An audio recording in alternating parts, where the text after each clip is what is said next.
கிருஷ்ணன் ஆருயிர் சோதரனே, உடன் பிறந்த நல் பலராமனை பார்த்த பொழுது பாசமுடன் நந்தகோபாலன் வணங்கினானே.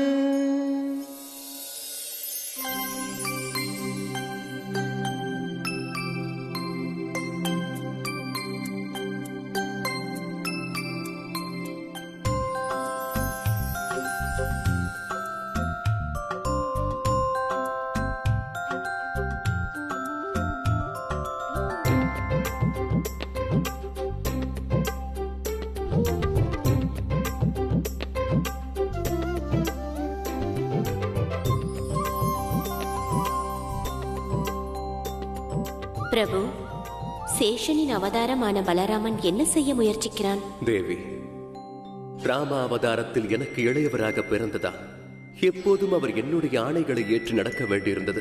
என்னிடம் அவர் கூறியது, தனது விருப்பப்படி அவரால் ஏதும் செய்ய முடியவில்லையா? இப்போது அவர் என் தமையன். இப்போது அவர் தம் கவலை களைய ஓர் நல்ல வாய்ப்பு கிட்டியுள்ளது.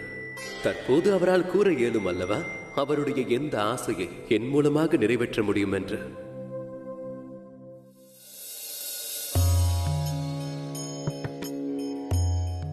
மனதுடன் மனது பேசியதே, சகோதர பாசம் கூடியதே, ஜென்ம பந்தத்தில் ஒன்றாகி நீதியை காக்க செல்வாரே.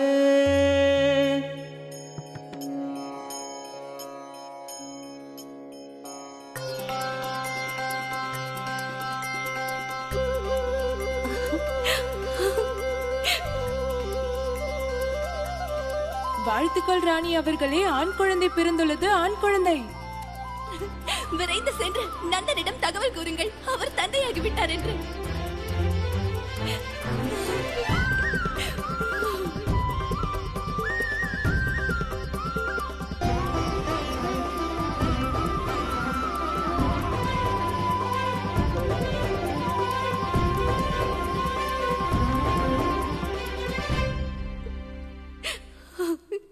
நந்தனின் வீட்டில் ஆனந்தமே, பேரின்பமே இங்கு ஆரம்பம். பரமாத்மாவின் கருணையிலே கண்ணனின் லீலைகள் ஆரம்பமே.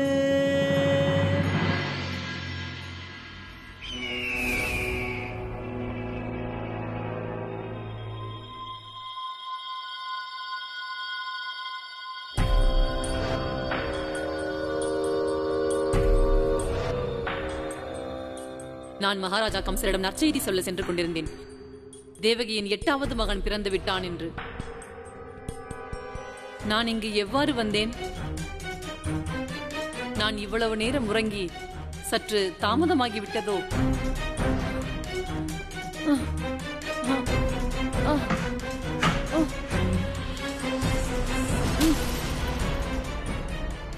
கடவுள் கம்சரே, கடவுள் கம்சரே, கடவுள் கம்சரே, கடவுள் கம்சரே.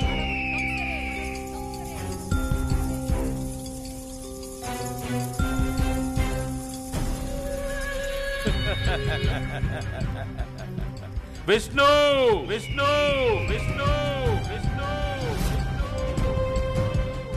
இறுதியில் உனது அசரீரியான வாக்கு பலித்து விட்டது. தேவகியின் கருவிலிருந்து என்னை கொல்ல போகிறவன் பிறந்து விட்டான்.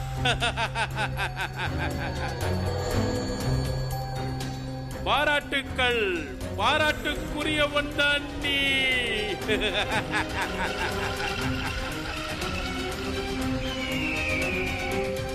நான் யோசித்துக் கொண்டிருந்தேன். 6 குழந்தைகளின் மரணமும் 7வது குழந்தையின் மறைவுக்கான அர்த்தமும் உனக்கு கருணை என்பது இல்லை போலும். ஆனால் உனக்கு என்னை விட கருணையாளன் வேறு யாரும் இல்லை.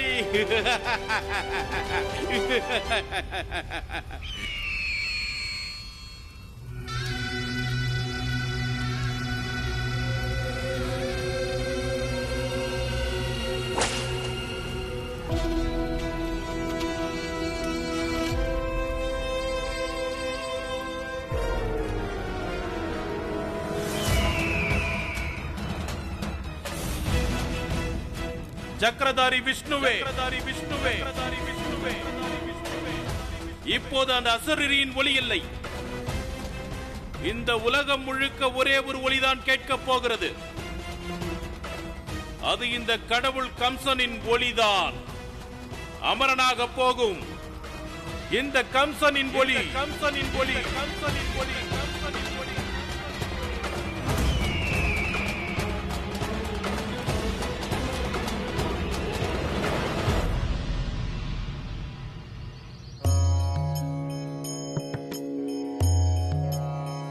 யசோதா மடியில் தவழ்தானே என் அன்புக்குரியவனே, மகனே எங்கிருந்தாய் நீ?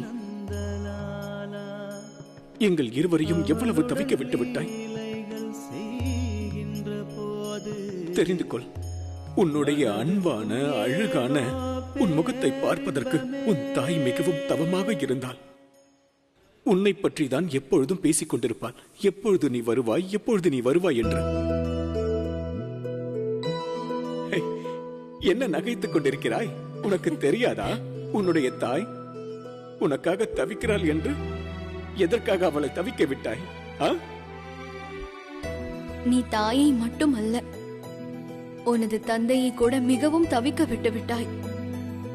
உன் தந்தை எப்போதுமே மனதில் உள்ளதை கூறவே மாட்டார். ஆனால் என்னை விட இவர்தான் உன்னை காண இத்தனை நாட்கள் காத்திருந்தார். வாருங்கள் ரோகிணி. இது என்ன நியாயம்? நீங்கள் மட்டுமே குழந்தையோடு உரையாடுவீர்களா? எங்களுக்கு உரிமை இல்லையா என்ன? எங்கே என்னிடம் கொடுங்கள். அமைதியாக இருக்கிறானா பார்ப்போம். பார்த்து கவனமாக. யசோதா. நந்தரே, என்ன ஒரு கனிவான முகம் இவனுக்கு. யசோதா, இவன் கண்களை பாரேன், எத்தனை அழகோடும் ஒளியோடும் இருக்கிறது. ஆனால் நந்தரே, இவனுடைய முகம் உங்களை போன்றும் இல்லை, யசோதையை போன்றும் இல்லையே. இவனுடைய முகத்திலிருந்து கண்களை விலக்கவே முடியவில்லை. உங்களின் எந்த சாயலும் இவனுக்கு இல்லை. அதனால் என்ன? இவன் என் மகன் தானே.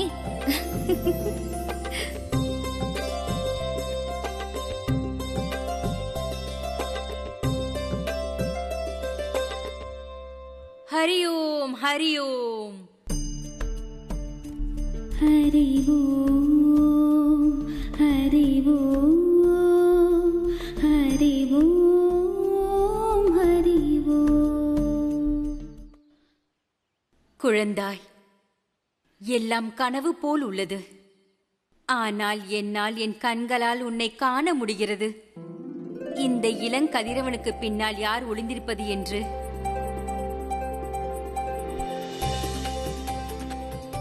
யசோதா, உண்மையாக சொன்னால் இப்போது என் மனதில் தோன்றுவது நீ பல வருடங்களாக செய்த பூஜைகளும் விரதங்களும் உனக்கு அந்த கடவுள் சத்யநாராயணனையே மகனாக பிறக்கச் செய்துள்ளது.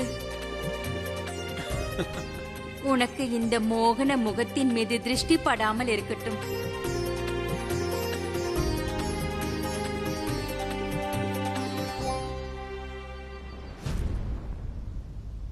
இதுதான் தேவகியின் வயிற்றில் பிறந்த 8வது குழந்தையோ?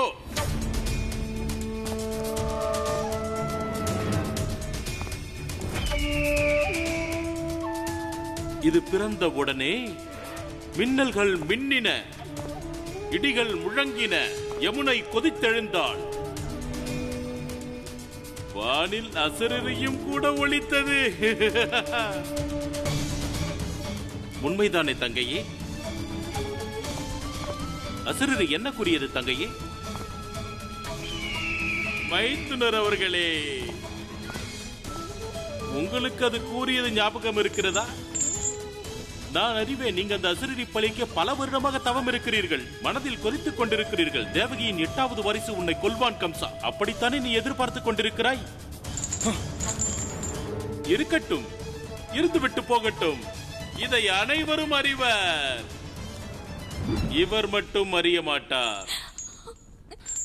வேண்டாம் கம்சா. அந்த அசரீரி உன்னை பற்றி தான் கூறியது. ஆம், நீ பிறந்து வந்து உன்னுடைய கம்ச மாமாவை வதம் செய்வாய் என்று. ஆனால் எனக்கு ஒன்றும் புரியவில்லை. நீ என்னை எவ்வாறு கொல்லப் போகிறாய்?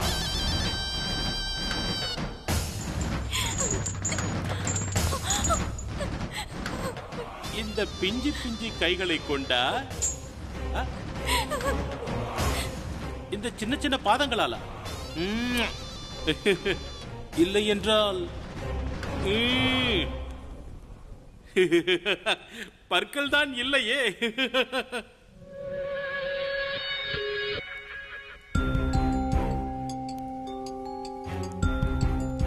ஆகட்டும் விடு, நான் ஒன்றும் அறிய மாட்டேன். உனது பணி கொல்வது, எனது பணி மரணிப்பது. சீக்கிரம் எழுந்து வா, என்னை வதம் செய். உடனே வதம் செய் இந்த கொடுங்கோலன் கம்சனை.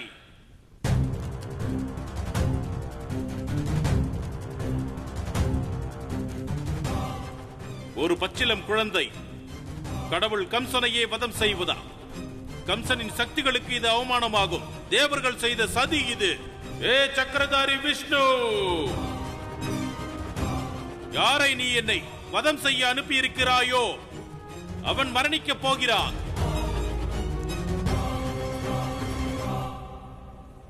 உன்னால் காப்பாற்ற முடிந்தால் காப்பாற்றிக்கொள் உன் மரண தூதுவனை.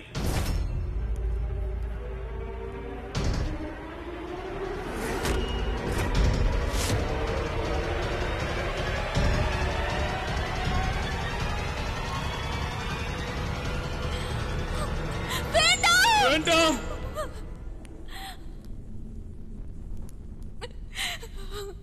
அண்ணா, கடவுள் கம்சரை,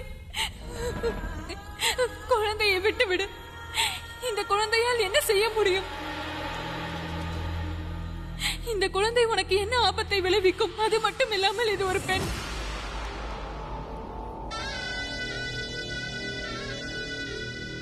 என்ன கூறினாய்?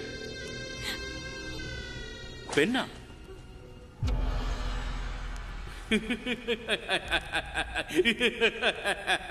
விஷ்ணுவே,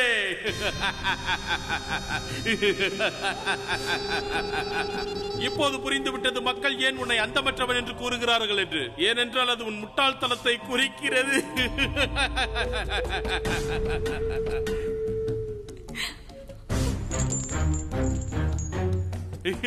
என்னை வதம் செய்வதற்கு யாரை அனுப்பி இருக்கிறாய் பார்த்தாயா?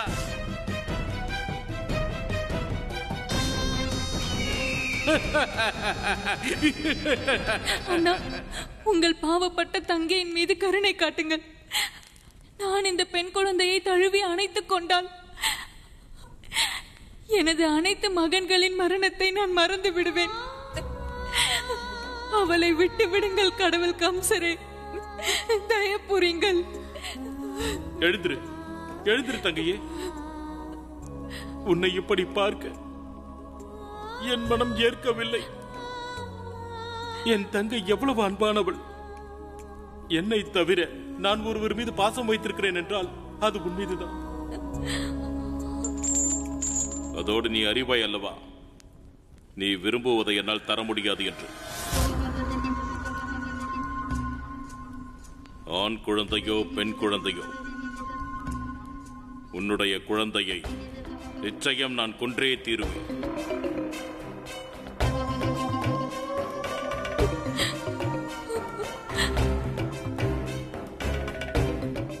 ஆனால் இதை வைத்து நான் உன்னை பற்றி கவலைப்படவில்லை என்று எண்ணிவிடாதே தங்கையே.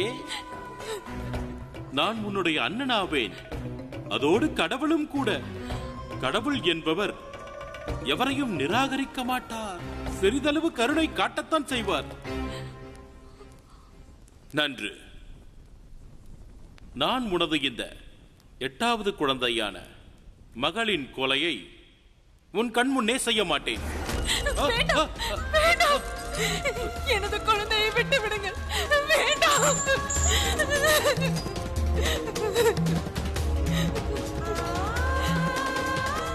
வேண்டாம், எனது குழந்தையை விட்டு விடுங்கள். வேண்டாம்,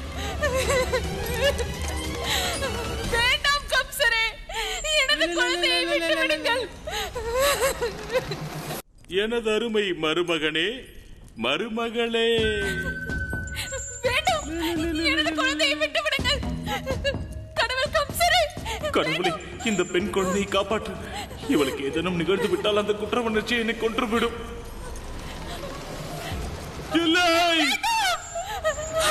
மாயலீலைகள் புரியும் தேவனே, ஜகத்தினையாளும் ஜெய் கிருஷ்ணனே, பாவத்தின் உருவான கம்சனே, உன்னஸ்தம காலம் ஆரம்பமே.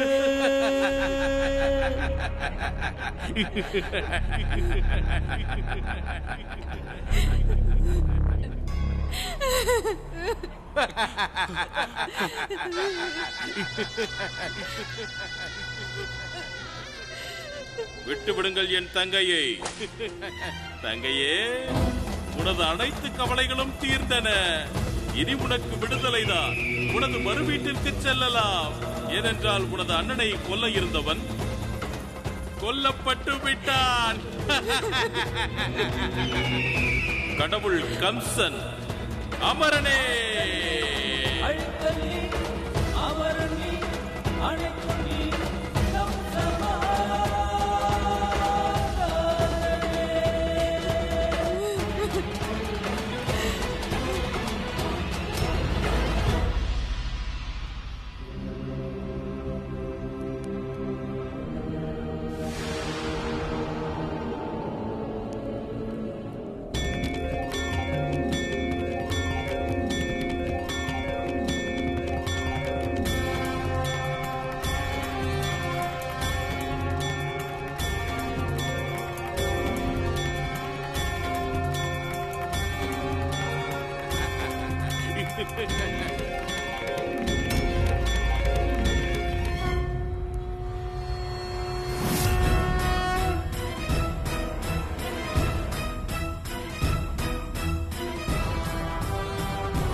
யார் நீ?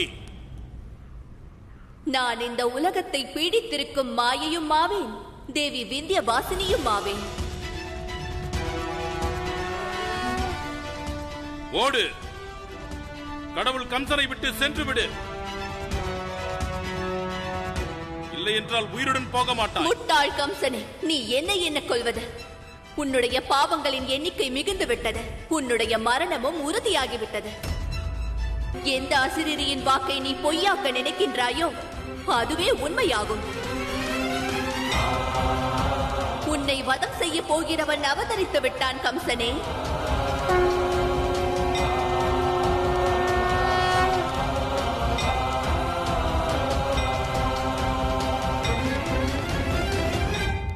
அவன் மூலமாக உன்னுடைய மரணம் நிச்சயிக்கப்பட்டு விட்டது.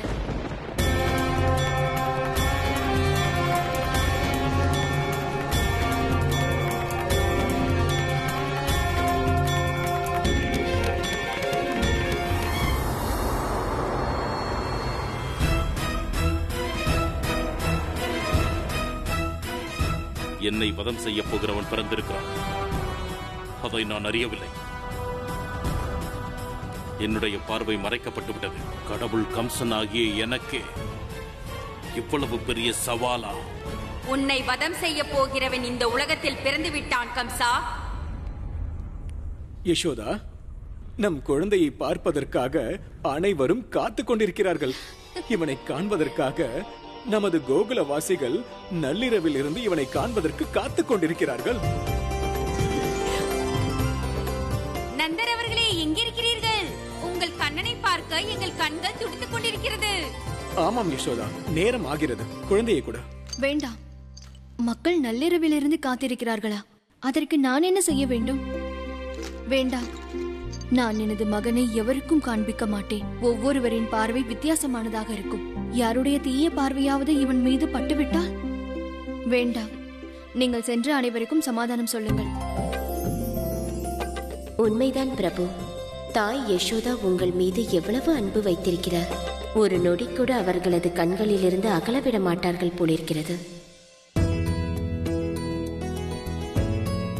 ஏன் யசோதா இப்படியெல்லாம் பேசுகிறாய்? தீய பார்வை நம் கோகுலவாசிகளால் ஆகாது. இங்கிருக்கும் மக்கள் அனைவரும் இவனுக்கு உறவினர்கள், அதை தெரிந்து கொள். இவன் நமக்கான மகன் மட்டுமல்ல, இந்த கோகுலத்தையே அரவணைக்கக்கூடியவன். குழந்தையை கூட. வேண்டாம் நந்தரே, எனக்கு எந்த விவரங்களும் வேண்டாம். யசோதா, ஏன் இப்படி பேசிக் கொண்டிருக்கிறாய்? கோகுலவாசிகள் அனைவரும் இவனை ஆசிர்வதிக்க வந்திருக்கிறார்கள். அவர்களுக்கு குழந்தையை காட்டாமல் அனுப்புவது நன்றாக இருக்குமா? உனது தாய்மையை நான் புரிந்து கொள்கிறேன். வந்தவர்கள் அனைவரும் என்ன பேசிக் கொள்வார்கள்? இந்த நந்தராணிக்கு தலைகணம் வந்துவிட்டது என்பார்கள். நேற்று வரை கோகுலத்தில் இருக்கும் அனைத்து குழந்தைகளும் தன் குழந்தை போல் அவர் எண்ணினார். இப்பொழுது தன் குழந்தையை காட்ட மறுக்கிறார்கள் என்பார்கள் அல்லவா? யசோதா, நந்தர் கூறுவது சரிதான். ஒரு பிறந்த குழந்தை எத்தனை கைகளில் மாறி மாறி செல்கிறதோ அதுபோல் அக்குழந்தையின் ஆயுளும் அதிகரிக்கும் என்பார்கள். சிந்தித்து பார், குழந்தைக்கு எத்தனை பேரின் ஆசீர்வாதம் கிடைக்கும் என்று. பிரபு, நீங்களும் இந்த உலகத்தை தீயவர்களிடமிருந்து காப்பாற்றுகிறீர்கள். ஆனால் தாய் யசோதையோ உங்களையே தீய பார்வையிலிருந்து காப்பாற்றுகிறார்.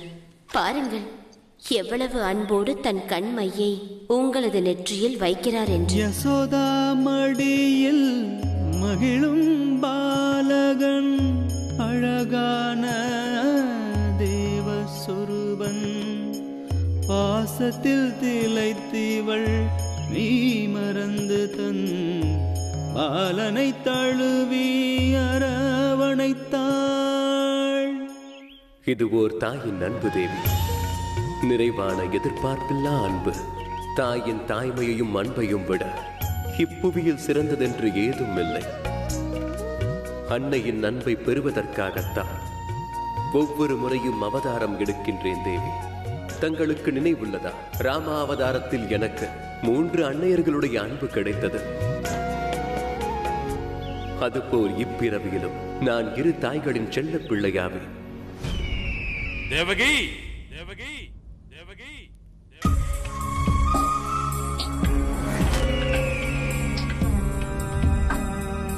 எனது அன்பு தங்கையே, எனது வியப்பு இதுவல்ல, நீ உனது தமையனிடம் எவ்வளவு பெரிய மாய வேலை செய்வாய் என்று. எனது வியப்பானது இந்த சிறையில் இருக்கும் எத்தனை காவலருக்கு மத்தியில் இந்த மாயத்தை எப்படி புரிந்தாய் என்பதுதான். உன்னுடைய 8வது மகன் எங்கே இருக்கிறான்? எனது 8வது குழந்தை அதுதான். உனது கைகளில் இருந்ததும் அதுதான். வேறொன்றும் எனக்கு தெரியாது. நான் ஒரு பெண் குழந்தையை பெற்றெடுத்தேன். எனது அன்பு தங்கையே, அசரீரி கூறியபடி எனது மரணம் உனது கருவறையிலிருந்துதான் வர வேண்டும். அப்படி என்றால் உனது 8வது மகன் வேறெங்கோ எப்படி பிறக்க முடியும்?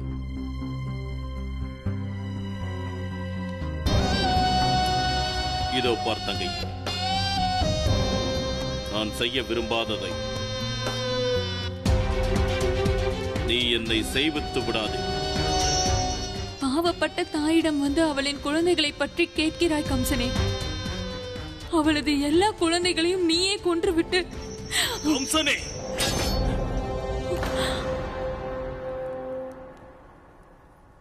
திருமணத்திற்கு பிறகிலிருந்தே நாங்கள் இந்த சிறையில் அடைப்பட்டு இருக்கிறோம்.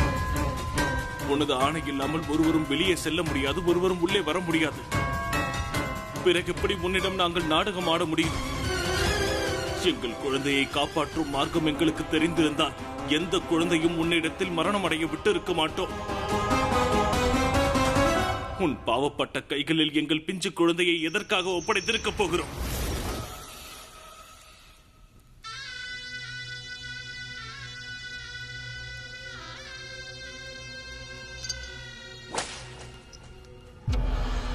இவ்வளவு விவரங்களை கூறி தவறு செய்து விட்டாய் வசுதேவா. ஞாபகம் இருக்கட்டும், உண்மையை மறைக்க வேண்டும் என்றால் குறைவாக பேச கற்றுக்கொள். உன்னுடைய கேள்வியிலேயே என்னுடைய பதில் ஒளிந்திருக்கிறது. நான் நன்றாக அறிவேன் வசுதேவா, உன்னிடத்திலிருந்து உண்மையை எப்படி வரவழைக்க வேண்டும் என்று.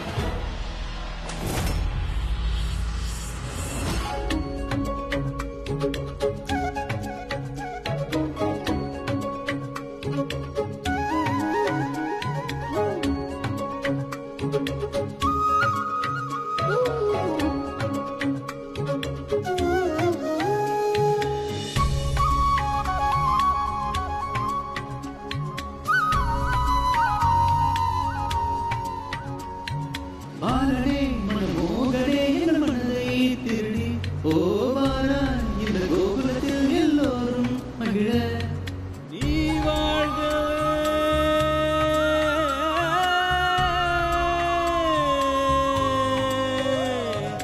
இவனே ராமன்.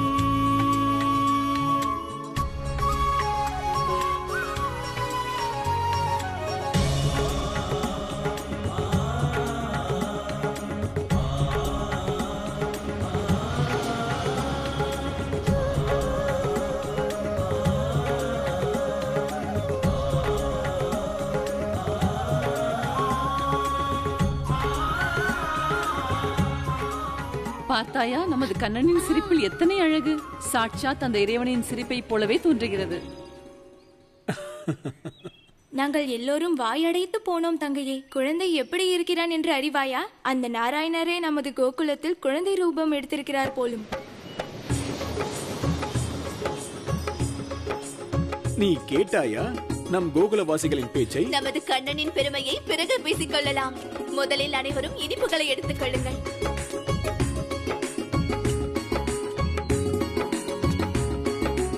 தாமோதரா, விஷபானு வீட்டிலும் குழந்தை பிறப்பதாக இருந்ததே, அதை பற்றி செய்தி வந்ததா இல்லை? இல்லை நந்தரே, இப்போது வரை அங்கிருந்து எந்த செய்தியும் வரவில்லை. அப்பொழுது ஒன்று செய், நீ நேரில் சென்று அங்கு சுப செய்தி உள்ளதா என்று அறிந்து கொண்டு வா. சரி, நான் செல்கிறேன்.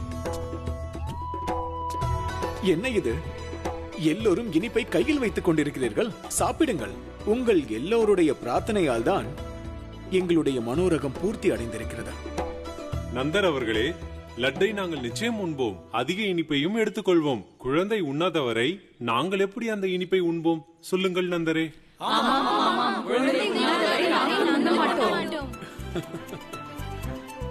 தேவி பூரணமாசி, தங்களுடைய அன்பின் வழிகாட்டுதலில்தான் எங்களுக்கு இந்த குழந்தை பாக்கியம் கிடைத்திருக்கிறது. ஆகையால் என் குழந்தைக்கு அன்னம் கொடுக்கும் பாக்கியத்தை நான் தங்களுக்கே வழங்குகிறேன்.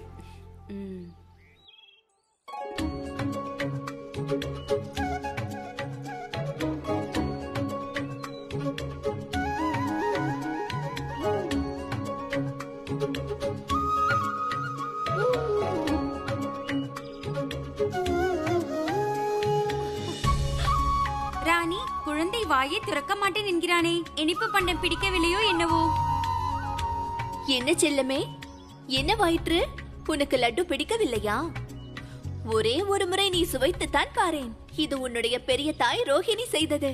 இதன் பிறகு நீ என்னிடம் இந்த லட்டு மட்டுமே கேட்பாய். ஒரு முறை சுவைத்து பார்.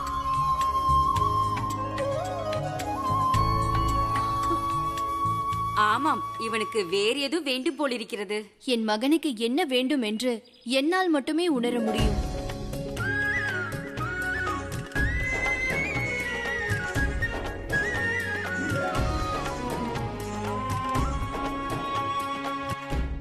பாலனே மனமோகனே என் மனதை திருடி ஓவாரா இந்த கோகுலத்தில் எல்லோரும் மகிழ நீ வாழ்கவே.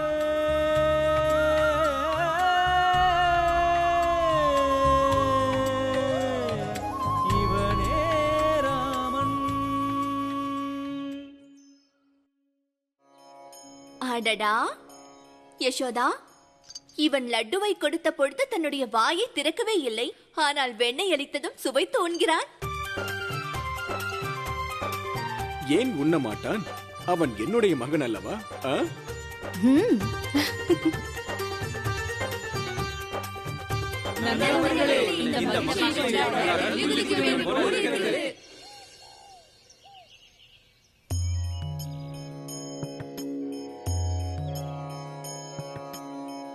துவாரகையில் ஸ்ரீ பரமாத்மாவே அழகாய் அவதரித்தார்.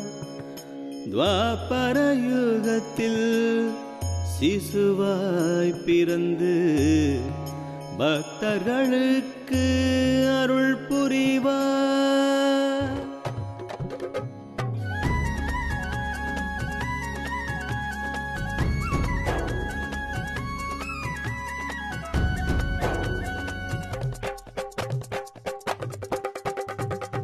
அன்பு குழந்தை எங்கள் வீடு வந்தாரே, அன்பு குழந்தை எங்கள் வீடு வந்தாரே, யசோதா மாதாவிற்கு சந்தோஷமே. அன்பு குழந்தை எங்கள் வீடு வந்தாரே, யசோதா மாதாவிற்கு சந்தோஷமே. கோகுலத்தில் கண்ணன் அவதரித்தாரே, அன்பு குழந்தை எங்கள் வீடு வந்தாரே.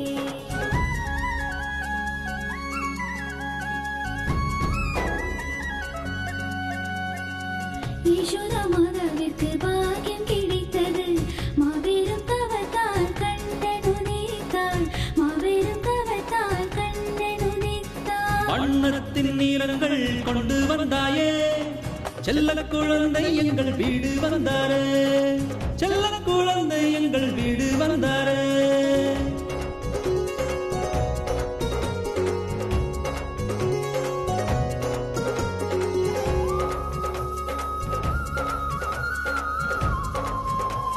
கிருஷ்ணா மனோஹரா,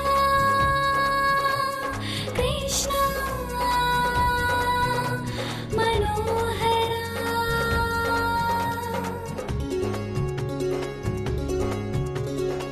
யசோதையின் மடியில் தவழும் குறும்பு செய்யும் கண்ணன் தான் நந்தலாலா. நாகினின் அவதாரம், ஹரியின் அவதாரம், இனிதே பேரும் மொழியின் மீது. நித்தம் உன்முகம் காண உள்ளம் தோன்றுதே, செல்ல குழந்தை எங்கள் வீடு வந்தாரே. சந்திர அவர்களே, ரிஷபானு அவர்களும் தந்தையாகிவிட்டார்.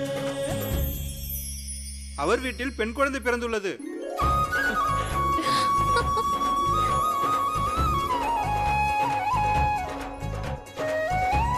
கேட்டாய் செய்தியை? தாய் லக்ஷ்மியின் அருளால் ரிஷபானனின் வேண்டுதல் நிறைவேறியது. கடைசியில் அவர்களுக்கு பெண் குழந்தை பிறந்து விட்டது. இது மிகவும் மகிழ்ச்சியான விஷயம். யசோதா, நண்பர் ரிஷபானும் பல வருடங்களாக தாய் லக்ஷ்மியிடம் தனக்கு ஒரு மகள் வேண்டும் என்றே வேண்டினார். இத்தனை வருட தவம் போன்ற வழிபாட்டின் பயனாகத்தான் அந்த மகள் பிறந்திருக்கிறாள். அவள் நிச்சயமாக அந்த சாக்ஷாத் லக்ஷ்மி ஸ்வரூபம்தான்.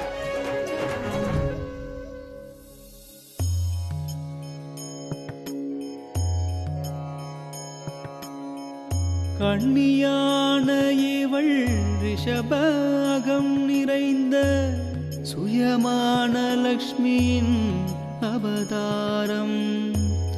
லீலைகள் புரிய கண்ணனுடன் இணைந்து ஜனனம் புரிந்து புகழ் பெறுவார்.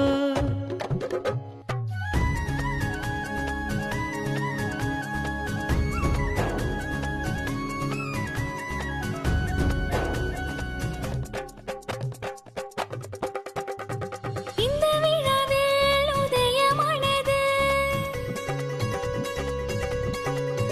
ஓ இந்த விழாவில் உதயமானது. ஆட்டம் பாட்டம் கொண்டாடுவோம் நாம் அனைவருமே. இந்த விழாவில் உதயமானது, ஆட்டம் பாட்டம் கொண்டாட்டமே. இந்த விழாவில் உதயமானது. ராஜனுக்கே ராஜன் இவனே, ஓ ராஜனுக்கே ராஜன் இவனே. ஓ என்ன அழகு, என்ன அழகு, அது அழகு, என்ன அழகு. சந்தோஷமே இங்கு பொங்குதே.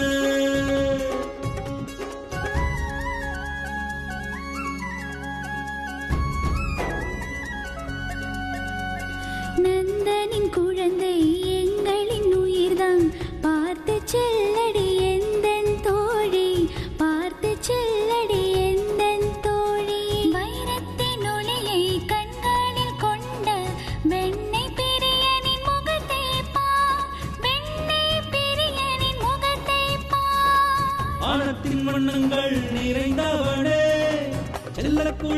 எங்கள் வீடு வந்தாரே, செல்ல குழந்தை எங்கள் வீடு வந்தாரே. உன்னுடைய வெண்ணையை உனது அண்ணன் உண்டு விட்டானா? கவலை கொள்ளாதே, உனக்காக நான் இன்னும் நிறைய வெண்ணெய் கொண்டு வருகிறேன்.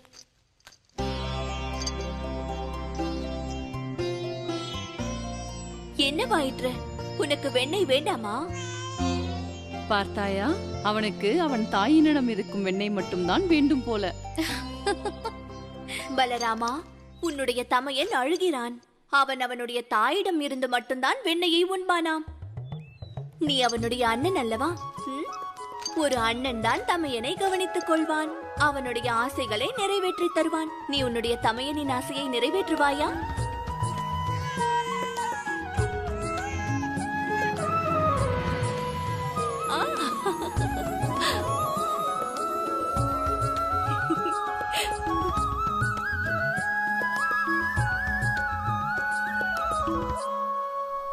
நாராயண நாராயண, இறுதியாக எனது அச்சம் உறுதியாகிவிட்டது.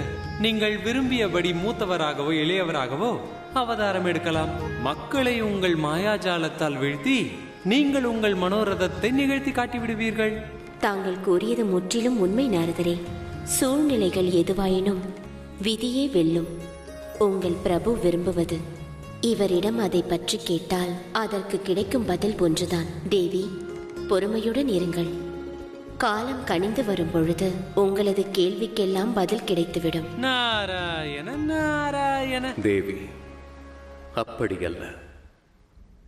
சில நேரங்களில் இறைவனாகவே இருந்தாலும் சூழ்நிலைகளுக்கு உட்பட்டே நடக்க வேண்டும். அங்கு பாருங்கள், என் பிறப்பை இத்தாய் தந்தையர் விழாவாக கொண்டாடுகிறார்கள். ஆனால் மறுமுனையில் மகாராஜா வாசுதேவர் மற்றும் அன்னை தேவகி கம்சனுடைய கொடும் தண்டனைகளுக்கு ஆளாகியுள்ளனர்.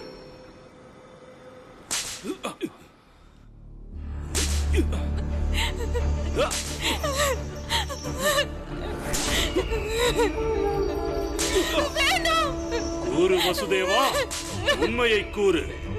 எங்கே சென்றது உனது 8வது குழந்தை? அவரை விட்டு விடுங்கள், அவர் எதுவும் அறிய மாட்டார்.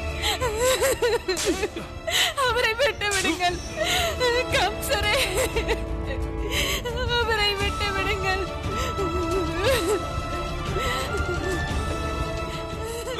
என் உடலில் இருந்து இறுதி துளி ரத்தம் வெளியேறினாலும் உன்னால் உண்மையை வெளிக்கொண்டு வர முடியாது. வேண்டாம்.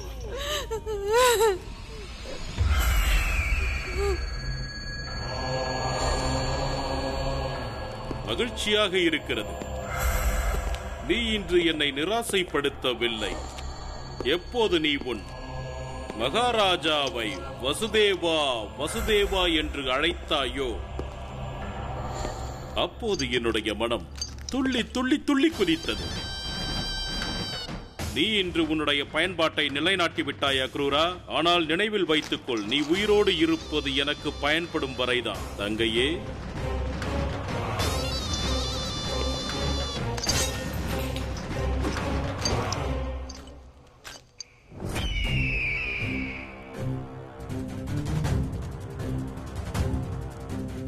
இத்தனை வருடங்களாக உங்களை உயிரோடு வைத்ததற்கு காரணம் நான். என்னுடைய காலனை என் கைகளாலேயே கொன்று அந்த ஆனந்தத்தை அனுபவிப்பதற்காகத்தான். உங்கள் இருவரின் 8வது குழந்தை பிறந்துவிட்டது. அதனால் எனக்கு உங்களால் எந்த ஒரு பயனும் இல்லை. கடைசி முறையாக கேட்கிறேன் தேவகி, உண்மை என்ன? வேண்டாம் மகாராஜா, நான் உண்மையை தான் சொல்கிறேன் அண்ணா. நாங்கள் அறிந்தது எதுவும் இல்லை. கடவுள் கம்சரை விட்டுவிடு, கருணை காட்டுங்கள். உண்மையாகவே உனது 8வது மகன் எங்கிருக்கிறான் என்று உனக்கு தெரியாதா?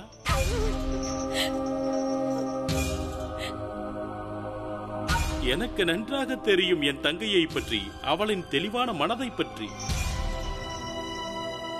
உன் கணவனை கொல்லும் போதும் நீ எதுவும் கூறவில்லை என்றால் உண்மையிலேயே நீ அறிய மாட்டாய் போலும். நான் அறிவேன் தேவகி.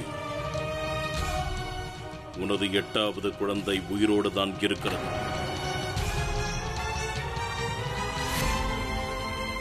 இவர்கள் எதுவரை நமது சிறையில் இருக்க வேண்டும் என்றால் இவர்களது 8வது குழந்தை நமக்கு கிடைக்கும் வரை எடுத்துச் செல்லுங்கள்.